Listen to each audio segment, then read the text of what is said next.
செய்த தவறுக்கு காரணம் சொல்லி சமாளிக்க முடியாமல் அடுத்த முறை செய்த தவறில் இருந்து தன்னை மாற்றிக் கொள்வதே நல்லது.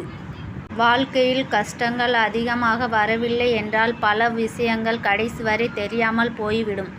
வெற்றி கூட நிரந்தரம் அல்ல என்னும்போது தோல்வியும் அப்படித்தான். எதுவும் நிரந்தரம் இல்லை.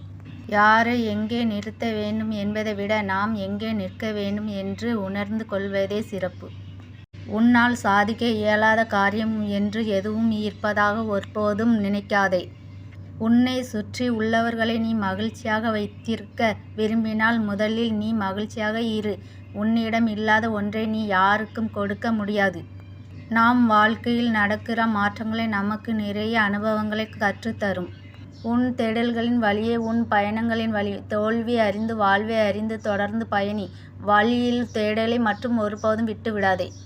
இயற்கையை வெல்வதற்கே மனிதன் பிறந்திருக்கிறான், அதற்கு பணிந்து போவதற்கு அல்ல. சிலர் அமைதி காப்பது நமக்கு ஆபத்து நேர்ந்திடுமே என்பதினால் அல்ல, நம்மால் பிறருக்கு ஆபத்து நேர்ந்திடக்கூடாது என்பதால் தான்.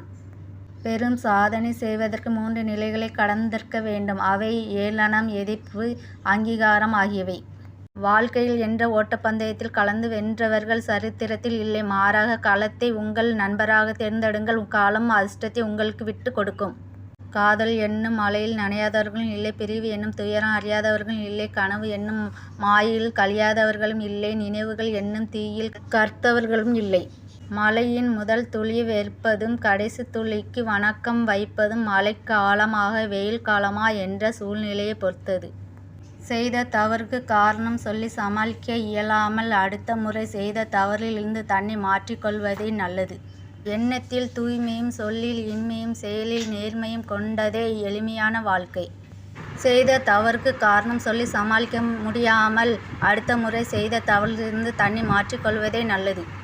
சோகங்களை பணம் போல் சேர்த்து வைப்பதை விட கொஞ்சம் கொஞ்சமாக செலவழித்து பாருங்கள், நிம்மதி கிடைக்கும். வாழ்க்கையில் முன்னேற மிகப்பெரிய வாய்ப்பு கிடைக்கும் என எதிர்பார்ப்பதை விட தற்போது என்ன இருக்கிறதோ அதை வைத்து முன்னேறும் வழியை காண வேண்டும். யாரையும் தட்டிவிட்டு செல்லாதே. யாவரையும் அரவணைத்து முன்னே செல்ல முயற்சி செய். மீண்டும் மீண்டும் முயற்சி செய்வதுதான் வெற்றிக்கு ஏற்ற வழி தவிர பாதியில் விட்டு விட்டு ஓடுவது வெற்றிக்கு வழி ஆகாது. யாரை எங்கே நிறுத்த வேண்டும் என்பதை விட நாம் எங்கே நிற்க வேண்டும் என்று உணர்ந்து கொள்வதே சிறப்பு. அடிக்க அடிக்கத்தான் இரும்பு உறுதியாகும். அடி வாங்க வாங்கத்தான் உன் வாழ்க்கையும் வளமாகும். வாழ்க்கையில் சில தருணங்களை கடந்து செல்வது கடினமாகத்தான் இருக்கும். இருந்தாலும் தன்னம்பிக்கையுடன் அதனை கடந்து சென்று விட்டாய் என்றால் நிச்சயம் துன்பத்திற்கு பின் இன்பம் இருக்கும். இவையெல்லாம் இருந்தால் நீ ஜெயிப்பாய், இது நிச்சயம். அன்பாய் ஒரு பார்வை, ஆறுதலாய் சில வார்த்தைகள் நமக்கு பிடித்தவர்களிடமிருந்து கிடைத்தாலே போதும்.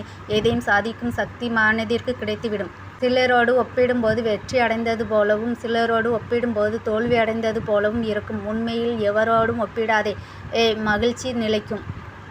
அறிவும் திறமையும் எல்லோரிடம் உள்ளது. ஆனால் அதை வழிநடத்தும் விதத்தில் தான் வெற்றியும் தோல்வியும் உள்ளது. அறிவு ஒரு கூர்மையான கத்தி. அதை எப்படி பயன்படுத்துகிறோம் என்பதை பொறுத்து தான் நன்மையும் தீமையும் அமையும். பறக்க வேண்டும் என்று முடிவு எடுத்து விட்டால் முதலில் உங்கள் சுமையை வீசி எறியுங்கள். நமக்கு பிடித்தமானவை எல்லாம் நமக்கானது என நினைக்கிறோம். ஆசை துளிர்விடுகிறது, மெல்ல பேராசை ஆகிறது. நாம் அடைய நினைத்து ஒவ்வொருவரும் சொந்தமாகும் போகும் நிராசை அடைகிறோம். ஒன்றை நினைவில் கொள்ளவும், நமக்கானது நம்மை விட்டு எங்கும் செல்லாது. வருத்தம் என்னும் வாழ்க்கையில் இன்பம் என்னும் வாடகை வீட்டில் வாழ்ந்து கொண்டு இருக்கிறோம். எத்தனை கைகள் என்னை தள்ளிவிட்டாலும் என் தன்னம்பிக்கை என்னை கைவிடாது.